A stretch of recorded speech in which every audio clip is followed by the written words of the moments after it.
Nagbabala ang Cybercrime Investigation and Coordinating Center na sasampahan nila ng reklamong estafa ang online influencers na nag-endorso pa rin ng illegal online gambling.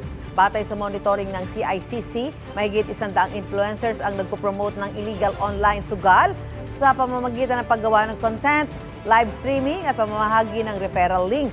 Pagpapaliwanagin ang mga naturang influencer at inendorso na rin ipasara ang kanilang social media accounts. Mayroon din mga influencer na tumigil na sa pag-endorso ng illegal online sugal at ngayon nakikipagtulungan sa gobyerno. Ayon sa CICC, mahigit 1,000 ang namonitor nilang illegal online sugal websites.